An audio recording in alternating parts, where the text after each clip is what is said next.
Buenas tardes, mi nombre es Yaneli Boyer Carrera y soy profesora de Derecho Administrativo de la Facultad de Derecho de la Pontificia Universidad Católica del Perú. Quiero agradecer en esta oportunidad al Círculo de Derecho Administrativo y en especial al portal web Prometeo por esta conversación.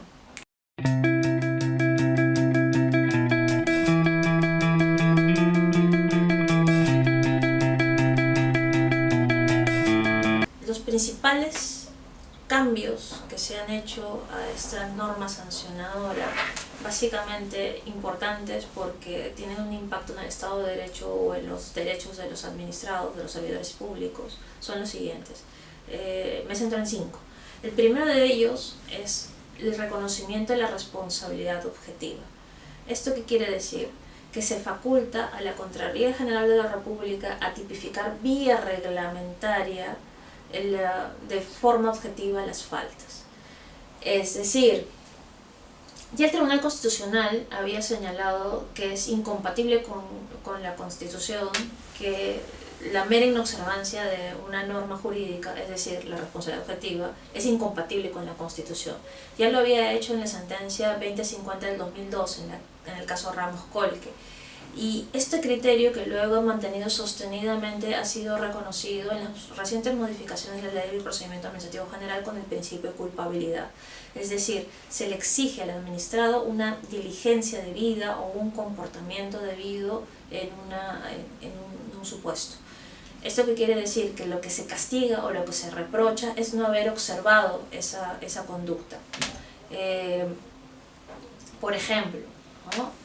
En el caso de imaginemos un coordinador distrital de la OMPE, ahora que estamos en época electoral, que tiene que ir a capacitar, ¿no?, a una zona del BRAE, ¿no? Y en el camino le está llevando material electoral y lo tiene que lanzar al río porque aparece de pronto una columna senderista, ¿no?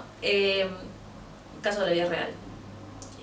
Digamos, una infracción administrativa tipificada sería, digamos, destruir o dañar el material de la administración pública, los bienes de la administración pública. Pero claro, en este caso no se le podía exigir otra conducta a este señor que poner a buen recaudo su vida, ¿de acuerdo? Entonces no se le podría sancionar por el solo incumplimiento normativo de no haber cuidado de los bienes de la institución. Segundo, la publicidad de la totalidad de informes de control, es decir, se modifica el principio de reserva.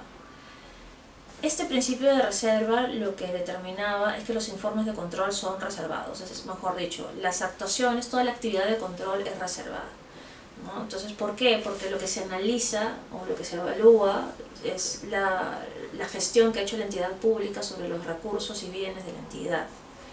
Entonces esta actividad es reservada porque podría identificarse algún tipo de responsabilidad que no sería efectiva o no se podría ejecutar mientras no hay un procedimiento sancionador.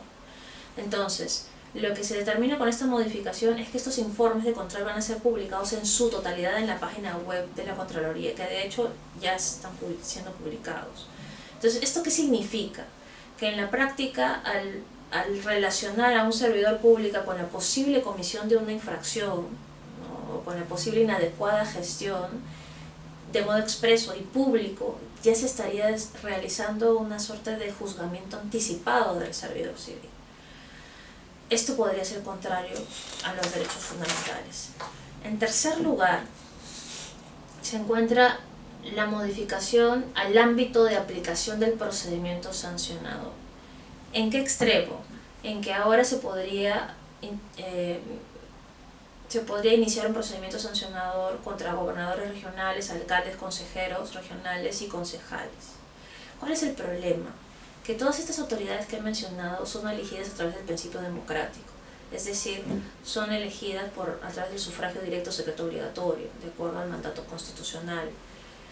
¿Y esto qué implica? Implica que no solamente su acceso sea a través de un mecanismo democrático, sino también su salida o el término de su vinculación con el Estado.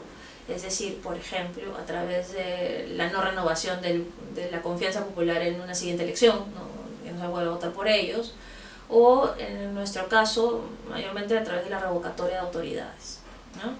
Entonces, esto, ¿qué es lo que está haciendo esta modificación? Es dándole facultades a la Contraloría para que a través de una decisión de carácter administrativo se pueda terminar el mandato de estos servidores públicos, ¿no?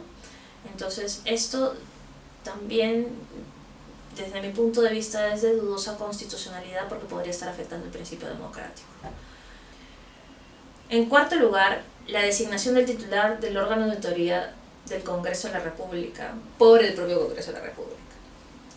Sobre este tema es importante señalar que la Contraloría es el ente rector del sistema administrativo de control, ¿no? ¿Y esto qué significa? En el caso del sistema administrativo de control, significa que se necesita de autoridades dentro de estos sistemas que sean neutrales, objetivas, ¿no? Porque lo que van a hacer va a ser evaluar la gestión de cada una de las entidades a las cuales son asignados estos jefes de auditoría, estos jefes de control, perdón.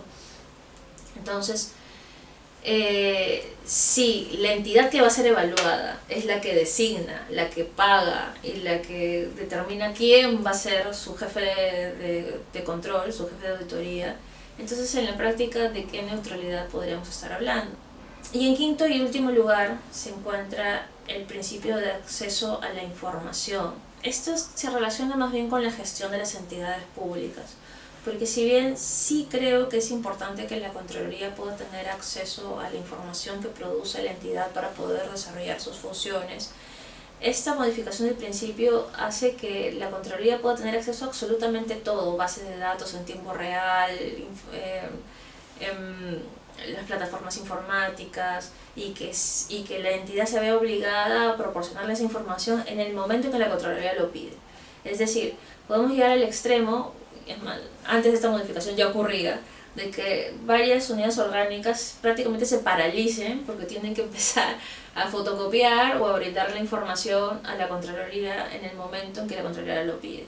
Entonces, en este extremo sí creo que es importante que se introduzca algún tipo de parámetro para que esta facultad no sea ejercida de modo arbitrario o de modo indebido, ¿no? O de modo sobredimensionado, porque si no, quienes vamos a sufrir las consecuencias finalmente vamos a ser los administrados, pero las entidades públicas van a estar ocupando tiempo en entregar información a la Contraloría. Entonces, estos 5 puntos creo que son los más resaltantes de las modificaciones legislativas y que he querido desarrollar porque sí creo que el trabajo que hace la Contraloría es importantísimo para que se erradique la corrupción del Estado, o para contribuir, mejor dicho, a la erradicación de la corrupción del Estado, ¿no? Y para contar con servidores públicos que realmente sean los más idóneos para el ejercicio de sus funciones, ¿no? Pero si vamos a convertir a estas normas de Contraloría en instrumentos de persecución, ¿no? Y de sanción de forma sobredimensionada, ¿no? Estamos hablando de inhabilitación, 5 años, que es la máxima sanción, ¿no? Estamos hablando prácticamente de la ejecución de un servidor público, de que un servidor público va a estar fuera del Estado 5 años. Luego de eso ya, ¿dónde va a ser contratado? Entonces tenemos que tener mucho cuidado, porque si no podríamos estar condenados a que en el Estado permanezcan solo servidores que se dediquen a cumplir literalmente la norma y a no adoptar ningún tipo de riesgo en la mejora de la gestión. Muchas gracias.